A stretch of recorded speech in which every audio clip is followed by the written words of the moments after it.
Right now, we have got the man of the moment. It is the final day of Jeremy Corbyn's first conference as Labour leader. He is in Brighton. The weather's been marvellous there for the conference. And indeed, I think, Mr Corbyn, for you all week, I think this may have been an omen for you. The sun was shining. It was like a new dawn. It was a lovely day yesterday here in Brighton, and it's a lovely morning here, absolutely glorious morning. And we've had the biggest conference for years, biggest increase in membership still coming in. We are a huge party on the march. OK. Well, that was a good day. It wasn't such a good night for you last night, because I know you're an Arsenal supporter. We'll not really dwell on that. But, you know, it was all going so well. Then that happened last night. And I was wondering, looking at you yesterday, every young lad has a dream maybe of playing in the FA Cup final and scoring the winning goal. And I was looking at you and the love there was for you in the room and basking and all of that. Was yesterday your FA Cup final? It was a great day, but it wasn't a day that I spent my life searching for. I've spent my life pursuing political causes, representing my community and working within the Labour Party.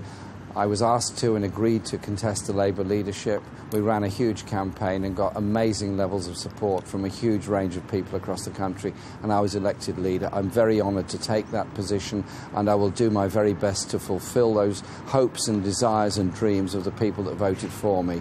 I think my leadership is about including people, is about developing and extending our party, and above all, putting forward a political philosophy that challenges the narrative that the poorest people can achieve the best. We don't have to live in such an unequal society as we do at the present time. That's the message I was putting across yesterday here in Brighton. It's almost like a religious message. You're like a religious leader in many ways. And I think even people who think, I don't like Labour, I don't like socialism, there's not a lot to argue. You know, they can look at you and you say, well, you can't really argue with them about that. That all seems good. However, I put it to you, and I know you're into caring and respect, and I would love to do that, but, you know, that doesn't happen on TV. So anyway, we'll do the next bit, which is... Why can't it happen on television? Well, because people will say, I'm sucking up to you and I'm being soft and we're giving you an easy time. So, you know the way the game works, so we've got to sort of change it.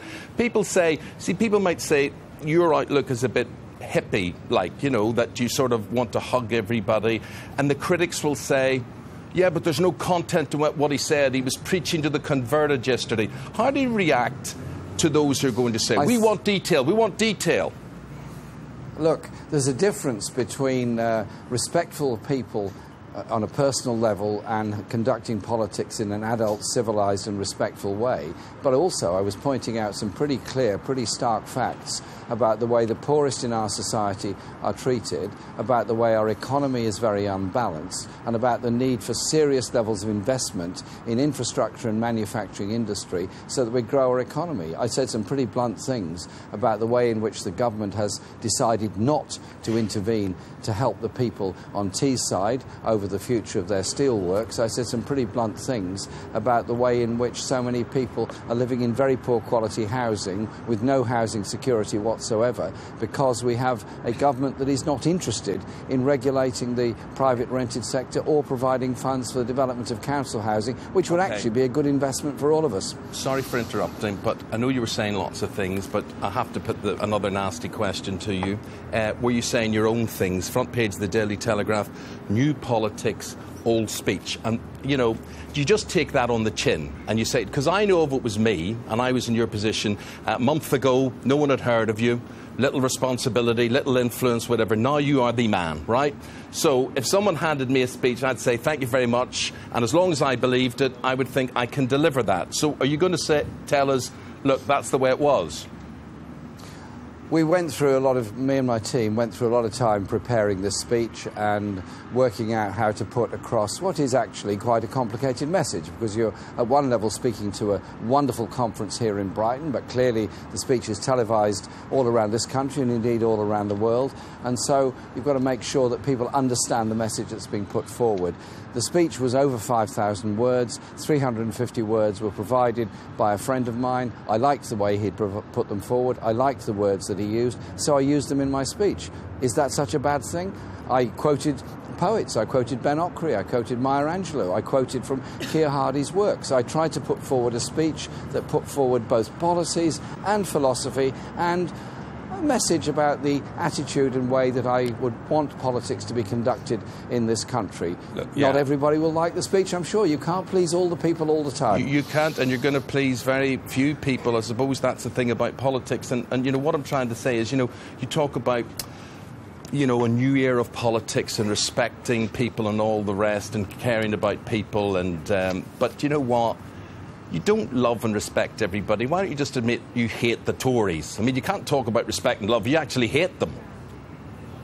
No, what I put forward was the problems that people face in this country and why I disagree with the political philosophy being pursued by the government and obviously by the Conservative Party on the kind of society they want to create in Britain and what I think would be much better, which is a society where we recognise the huge abilities and talents of everybody, particularly the poorest people, who are often locked out of the possibility of achieving anything by low wages, by bad housing, by insufficient educational opportunities. I want to unlock the talent of everybody. That is the philosophy I was putting forward. I know, and you see, all that sounds brilliant, but if I was running a company, or you get chief executives listening, and basically you're running a company, they're going to say, look, it's nice to take into account what people have to say, but the way you put this across, everybody join the party, will listen to all of you.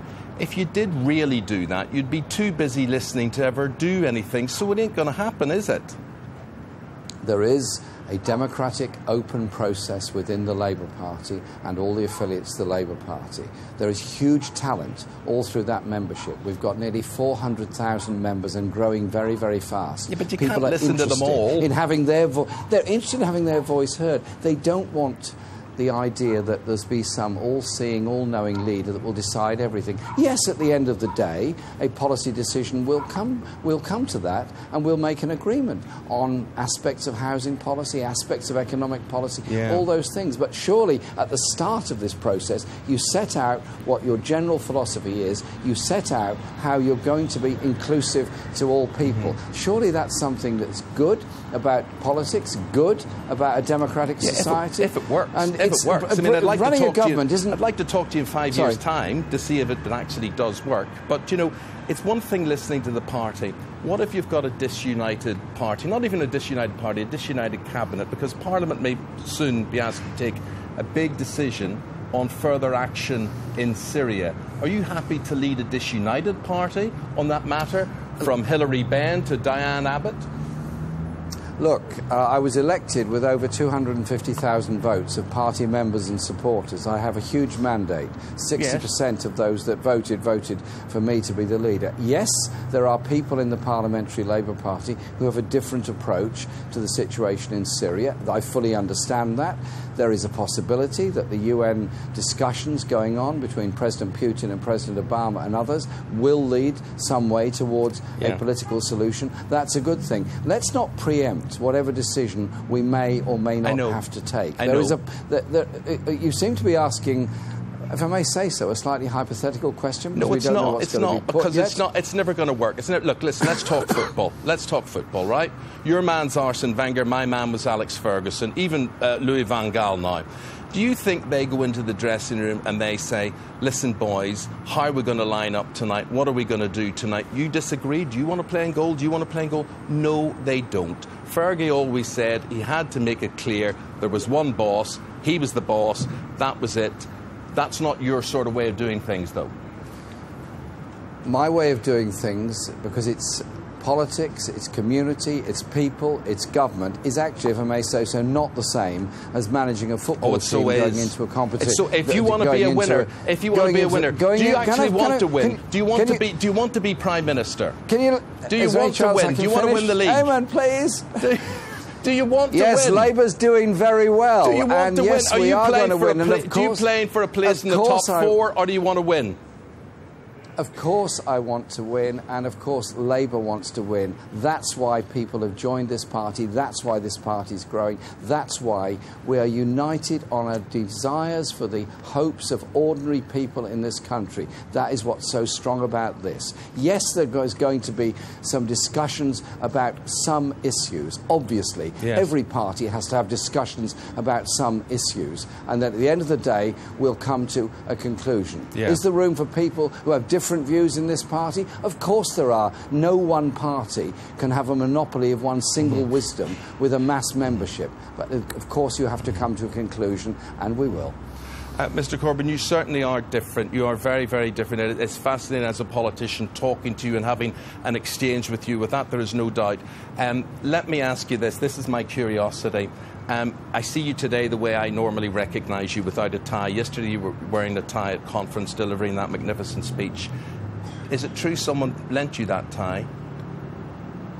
The tie came from a friend of mine because some of my team didn't like the colour of the tie that I was suggesting. It was one of those rather odd discussions we have. I like to appear as comfortably as I possibly can. Yes. I'm happy like this, but I was very happy.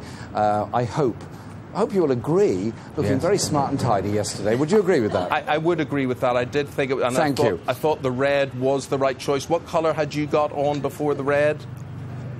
It was a different shade of red, actually. Oh, a different shade of red. Okay. Well, I thought it suited your complexion. I don't think there's a huge political debate here, actually. Oh, but there is. No, I tell you there is. Because I do think image is very important. And although you were preaching to the converted, I think the general populace, if you bear with me on this, they want to know, does he look like a Prime Minister? Has he got the right tie on? And I know you did the thing with the socks and the sandals and whatever this week. I know you want to project yourself as something different.